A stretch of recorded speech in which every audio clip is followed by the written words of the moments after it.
Israel attack on Palestine? How you see, how you evaluate politically?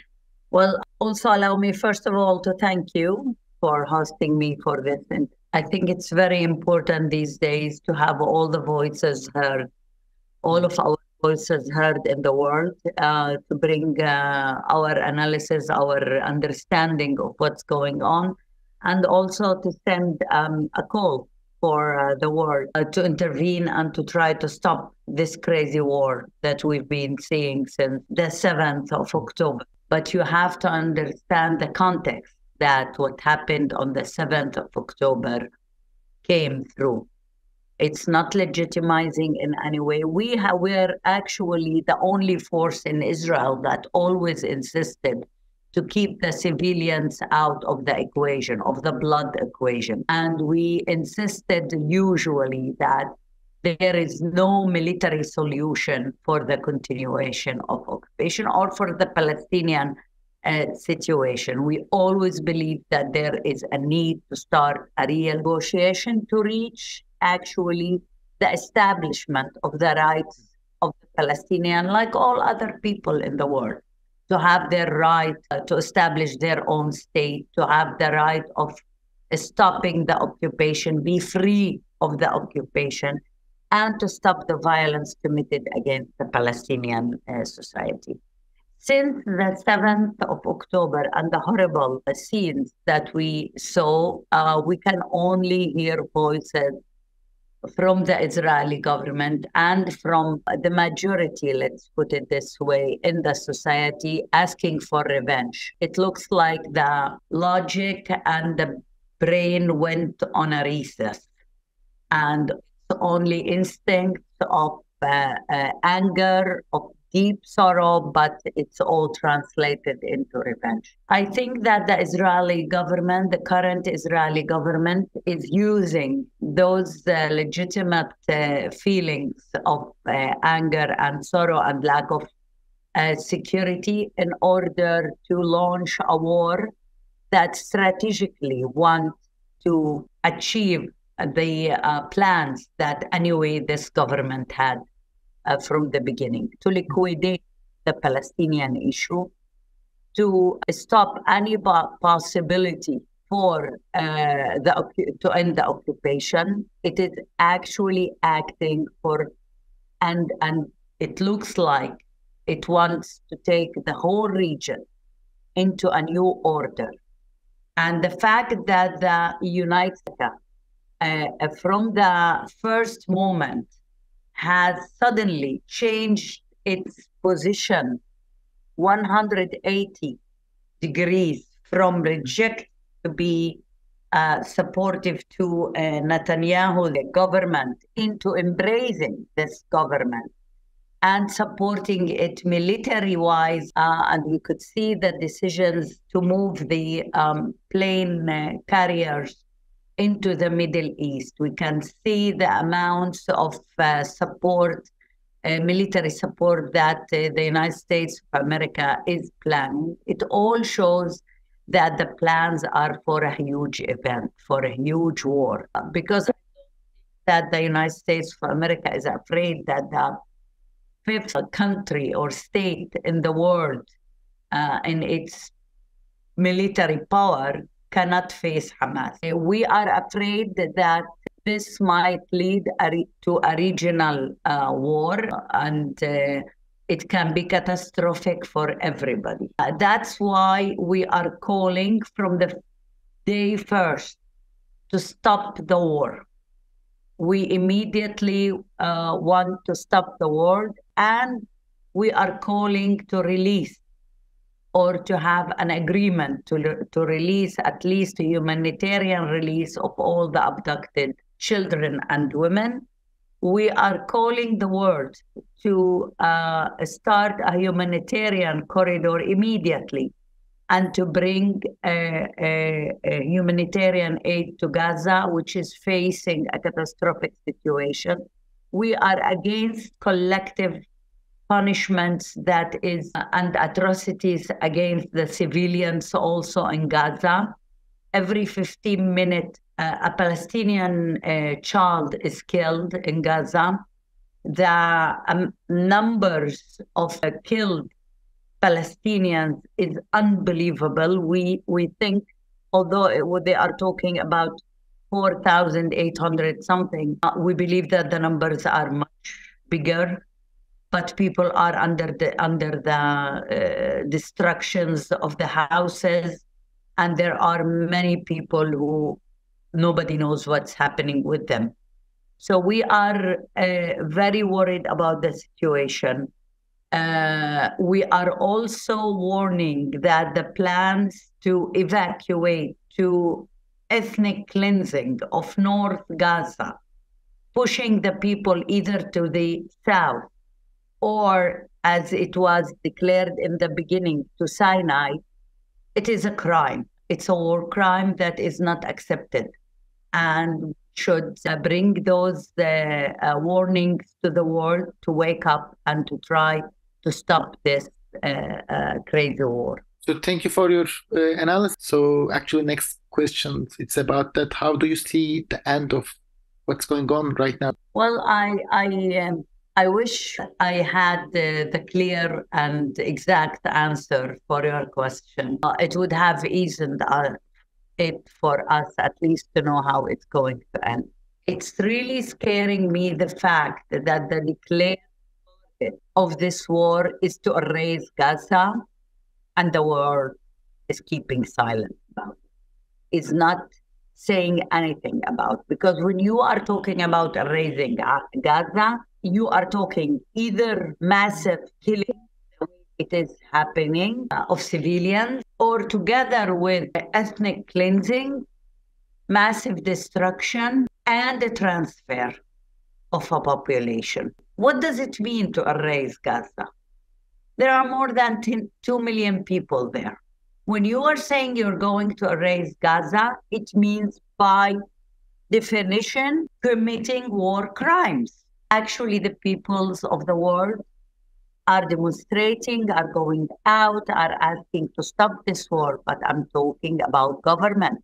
I'm talking about the United Nations, who could not, their Security Council, take a decision of a ceasefire because of the veto of the United States and Britain. So, in my opinion, there should be a very... I'm saying this with a lot of pain, that what can stop this war is not the Palestinian blood. It looks like nobody cares about that. What can stop this war is the attempts to release the Israelis who are. Thank you. What are the reactions we see from the TVs that there are like extreme right-wing mobs that Israeli people are under trauma, a very severe trauma. For the first time in tens of years or ever, felt that they are not secure in their own state. For the first time, they are facing the numbers of people who were killed. It's almost every family in the Jewish Israeli society is connected somehow to one or more two people who either were killed or abducted. The sense of security is totally damaged, and the sense of confidence of the big myth of Israeli security forces has been damaged. The people are angry and they are asking a lot of questions. Everybody is asking questions about the function of the government and the army, and they want answers, but they are saying very clearly, we are in a war, meaning the Israeli society is in a war, that Israel is launching a war.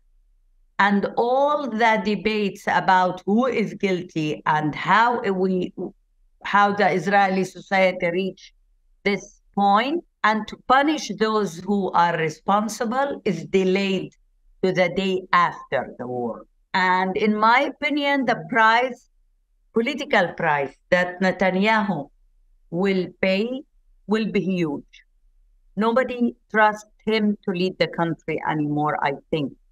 Even among the Likud, his party, or his prime minister opposition will continue as long as the war continues. And this is a scary idea. I see. So you gave us actually much more about your positions of Hadash. That's Hadash, I believe it's a democratic front. There should be minimum. You said you are against the military solution, but also the national question. It's moved on in our solutions, and actually that the solution of the two-state solution is actually something that was first offered by the Communist Party in Israel. We were the first to raise that.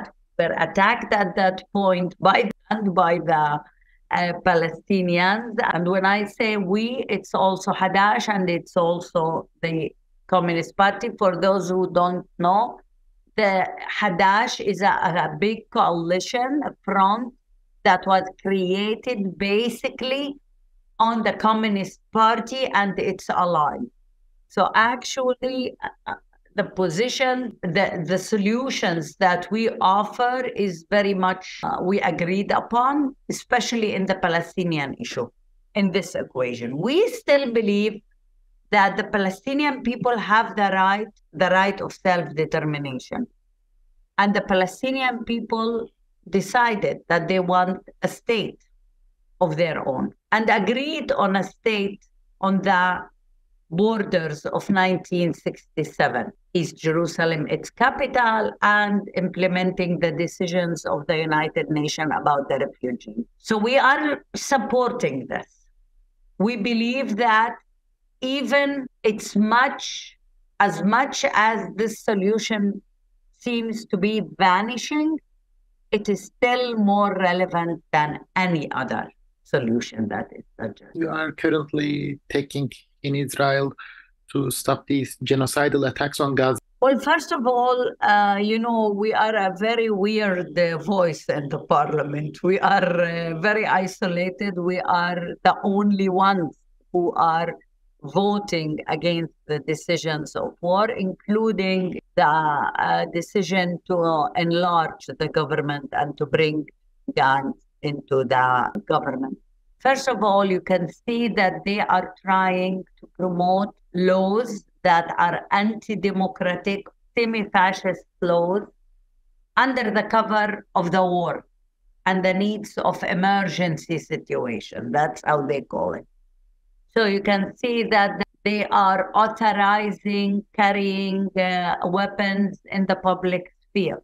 They are distributing arms, like you bring ice cream and distribute. Mm-hmm. That's how they are distributing arms in especially mixed cities like my city, where Jews and Arabs live together in the same city. The main target is to reach out to the Israeli Jews who have spoke against the war, and some of them, while burying their own people who their sons or brothers, spoke out in the funeral against the war. One brave mother who lost her child, she saw that on one of the missiles that is going to Gaza was written the name of her son that was killed in the war. And she went out and said, don't use our sorrow or the name of my son in order to bomb other children and to have more bloodshed. So we want to reach them out. It's time to build a kind of Jewish, Arab, democratic front in order to face this. First of all, I would like to say that in these days, it's very important to see the solidarity of other nations and people who are demonstrating, who are putting pressure on their governments to get involved and to stop this war. This, in the last 2-3 years, because of what's happening in Ukraine and before that in other parts of the world, the Palestinian issue was moved from the table, from the international community table. And now it's brought back, and it's time. We would like, first of all, to see all acts of solidarity also with us as Palestinians and the democratic force, Jewish forces who are trying to raise the call to stop the war. What we believed in all the time, that there is no way in the Middle East to avoid the Palestinian issue, has been proved more than ever in the last 2 weeks. Thank you. Thank you for the interview.